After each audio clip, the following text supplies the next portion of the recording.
सजा दो घर को गुलशन सा, अवध में राम आए हैं।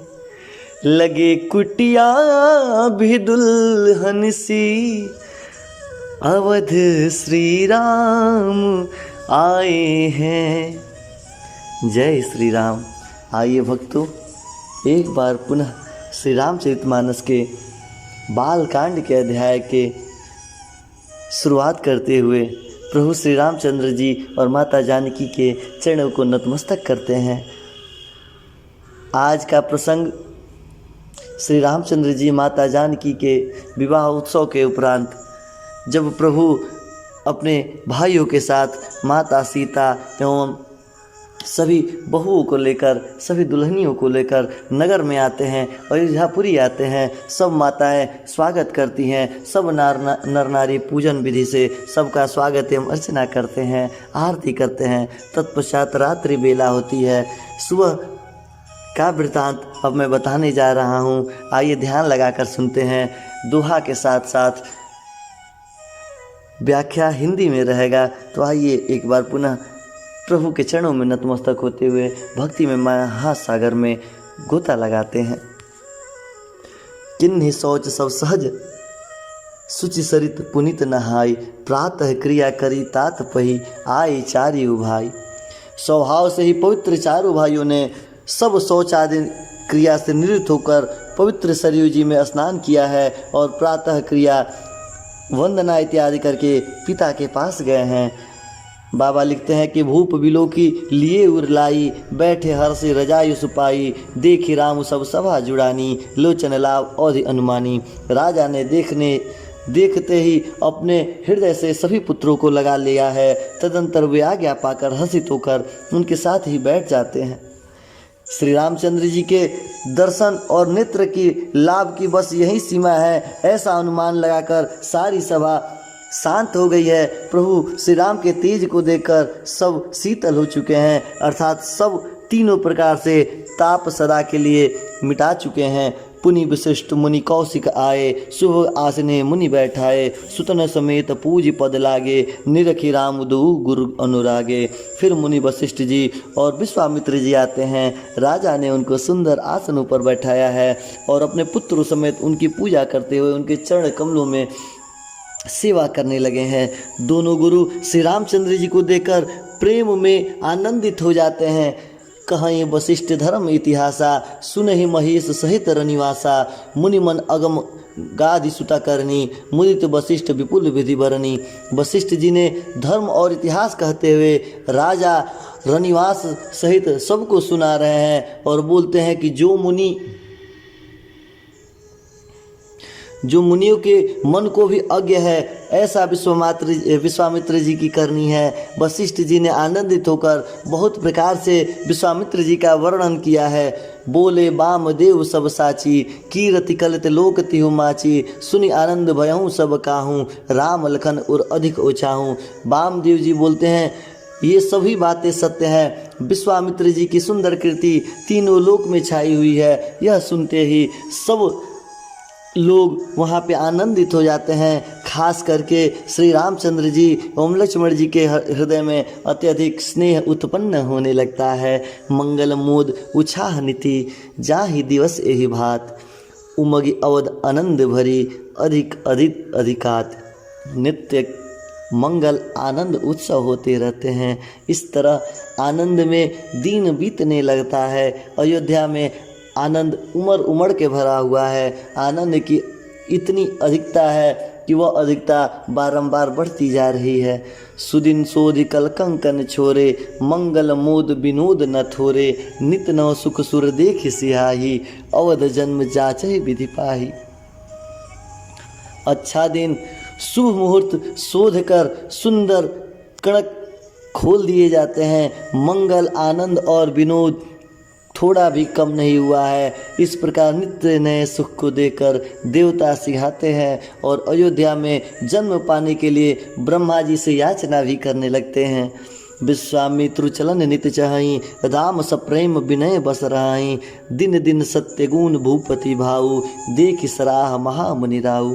विश्वामित्र जी नित्य ही अपने आश्रम को जाना चाहते हैं, पर श्री रामचंद्र जी के स्नेह और विनयवश वहीं रुके रहते हैं। दिनों दिन राजा का 100 गुना भाव प्रेम देखकर महामुनि राज विश्वामित्र जी उनकी सराहना करते रहते हैं।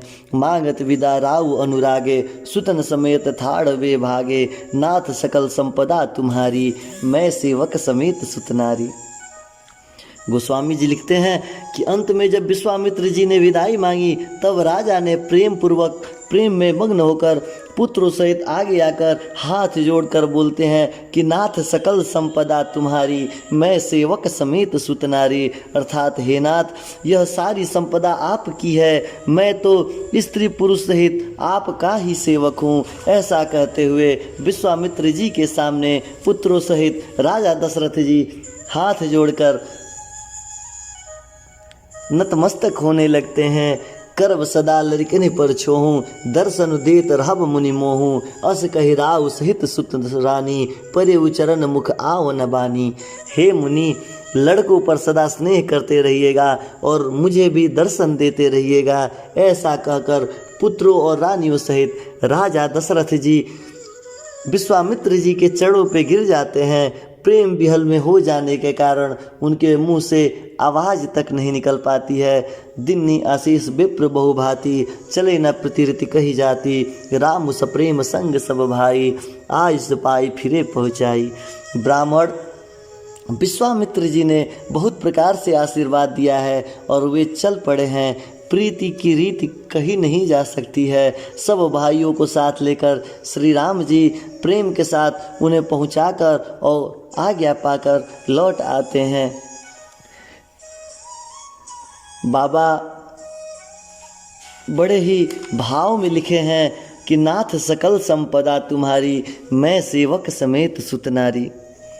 जब विश्वामित्र जी इतना स्नेह इतना प्रेम देख लेते हैं तो कई दिनों तक प्रभु के प्रेम के विनय के वश में रहते हुए उन्हें अयोध्या रुकना पड़ता है। अतएव ऐसा दिन आता है जब विश्वामित्र जी ने राजन से विदा मांगी है। राजा प्रेम में मग्न हो जाते हैं। पुत्रों सहित आगे खड़े होकर हाथ जोड़कर बोलते हैं कि हे प्रभु, यह सारी संपदा आपकी है, मैं तो स्त्री पुत्रों सहित आपका ही सेवक हूँ। आपका आदेश मेरे सर आँखों पर है। हे मुनि, लड़कों पर सदा स्नेह रखिएगा और मुझे भी दर्शन देते रहिएगा। ऐसा कहते हुए पुत्रों और रानियों सहित राजा दशरथ जी विश्वामित्र जी के चरणों पर गिर जाते हैं और प्रेम में विरक्त हो जाने के कारण अब उनके मुंह से ऐसी किसी भी प्रकार की कोई भी वाणी नहीं निकलती है। ब्राह्मण विश्वामित्र जी ने भी बहुत प्रकार से आशीर्वाद दिया है। तत्पश्चात श्री रामचंद्र जी अपने भाइयों को साथ लेकर विश्वामित्र जी को पहुंचाने के लिए जाते हैं और पहुंचाकर वहां से पुनः विश्वामित्र जी को प्रणाम करते हुए उनसे आशीर्वाद प्राप्त करते हुए आज्ञा लेकर अपने घर के लिए लौट पड़ते हैं। बाबा लिखते हैं कि राम रूप भूपति भगति, ब्याहु छाहु आनंद, जात सराहत मन ही मन, मुदित गाधि कुल चंद। गाधि कुल के चंद्रमा विश्वामित्र जी बड़े हर्ष के साथ श्री रामचंद्र जी के रूप, राजा दशरथ जी की भक्ति एवं चारों भाइयों के विवाह और सबके उत्साह आनंद मन ही मन सराहना करते हुए रहते हैं। दिन रात प्रभु के विवाह उत्सव के उत्साह और आनंद को अपने मन में गोता लगवाते रहते हैं, बारंबार विचार विमर्श करते रहते हैं और उस सुशोभित घटना को सोचते हुए उत्साहित होते हुए मन को पुलकित करते रहते हैं। वामदेव रघुकुल गुरु ज्ञानी, बहुरी गाधि सुत कथा बखानी, सुनि मुनि सुजस मन ही मन राउ, वर्णत आपन पुण्य प्रभाव। वामदेव जी और रघुकुल के गुरु यानी ज्ञानी विशिष्ट जी ने विश्वामित्र जी की कथा का बखान किया है। मुनि का सुंदर यश सुनकर राजा मन ही मन अपने पुण्य के प्रभाव को बखान करने लगे हैं। बहुरे लोग राजस्व भयहूँ, सुतन समेत नृपति गृह गयहूँ, जतः राम ब्याह सब गावा, सुजस पुनीत लोक तिहु छावा। आज्ञा हुई तब सब लोग अपने अपने घर के लिए लौट जाते हैं। राजा दशरथ जी भी पुत्र सहित महल में आ गए हैं। जहाँ तहाँ सब श्री रामचंद्र जी के विवाह के गाथाएँ गा रहे हैं। श्री रामचंद्र जी का पवित्र सुयश तीनों लोक में छाया हुआ है। चारों तरफ आनंद ही आनंद मंडरा रहा है। पूरे धरती लोक से लेके ब्रह्मांड तक केवल श्री रामचंद्र के विवाह की बखान की जा रही है। आए ब्याही राम घर जबते, बसई आनंद अवध सब तबते। प्रभु विवाह जस भयो उछाहूँ, सकहि न वरन गिरा अहिनाहूँ। जब से श्री रामचंद्र जी का विवाह हुआ है, अर्थात जब से प्रभु श्री रामचंद्र जी विवाह करके घर वापस आए हैं, तब सब प्रकार का आनंद अयोध्या में आकर बसने लगा है। प्रभु के विवाह में जैसे आनंद उत्साह हुआ था, उसी से सरस्वती जी, सर्पों के राजा शेषनाग जी अपने व्याख्या में भी उसका वर्णन नहीं कर सकते हैं। कवि कुल जीवन पावन जानी, राम सिय जस मंगल खानी। ते ते मैं कछु कहा बखानी, करण पुनीत हेत निजबानी। श्री सीताराम जी के यश को, कवि कुल के जीवन को पवित्र करने वाला और मंगलों की खान जानकर, इससे मैंने अपनी वाणी को पवित्र करने के लिए थोड़ा सा बखान किया है।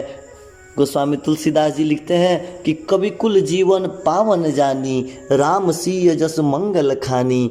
तेहिते मैं कछु कहा बखानी, करण पुनीत हेतु निजबानी। अर्थात श्री सीताराम जी के यश को कवि कुल के जीवन को पवित्र करने वाला मानकर और मंगलों की खान समझकर इसे मैंने अपने वाणी को पवित्र करने के लिए थोड़ा सा बखान किया है। निज गिरा पावनी करन कारण, राम जस तुलसी कहो। रघुबीर चरित अपार, बारिद पार कवि कौने लहो। उपबीत ब्याह उछाह मंगल, सुनिज सादर गावही। वैदेही राम प्रसाद, तेजन सर्वदा सुख पावही। अर्थात अपनी वाणी को पवित्र करने के लिए तुलसी जी ने राम का यश गाया है। गोस्वामी तुलसी जी ने राम को अपने शब्दों से व्याख्या किया है। नहीं तो श्री रघुनाथ जी का चरित्र अपार समुंदर है, इससे कौन कभी पार पा सकता है। जो लोग यज्ञोपवीत और विवाह के मंगलमय उत्सव का वर्णन करके आदर के साथ सुनकर गावेंगे, वे लोग श्री जानकी जी और श्री राम जी की कृपा से सदा सुख पावेंगे। गोस्वामी जी लिखते हैं कि मैंने तो बस थोड़ा सा प्रभु का यश ही गाया है, मेरे अंदर ऐसा कहाँ क्षमता जो कि उस पूरे वृतांत का वर्णन अपने शब्दों से कर सकूं, क्योंकि श्री रघुनाथ जी का चरित्र अपार समुंदर है। जो लोग प्रभु के योगोपवीत और विवाह के मंगल कामना का उत्सव वर्णन करेंगे और सुनेंगे, उनका समस्त दुख दूर होगा और वे लोग श्री जानकी जी और श्री रामचंद्र जी की कृपा से सुख भोगने लगेंगे। सिय रघुबीर विवाहु जे, सप्रेम गा वहीं सुनहि। तिन्न कहूँ सदा उछाहूँ, मंगल यातनया राम जस। श्री सीता जी, श्री रघुनाथ जी के विवाह के प्रसंग को जो लोग प्रेम से गावेंगे या सुनेंगे, उनके लिए सदा उत्साह आनंद ही आनंद भरा रहेगा, क्योंकि श्री रामचंद्र जी का यश मंगल का धाम है, मंगल कामना को पूर्ण करने वाला है। भक्तों, मास पारायण का 12वां विश्राम यहाँ पे होता है एवं कलयुग के संपूर्ण पापों को विध्वंस करने वाले श्री रामचंद्र जी के श्री रामचरितमानस का पहला सोपान समाप्त होता है, बालकांड समाप्त होता है। इति श्रीमद् श्री रामचरितमानस से सकल लिख विध्वंसे प्रथम सोपान समाप्त। श्री राम जय राम, जय जय राम।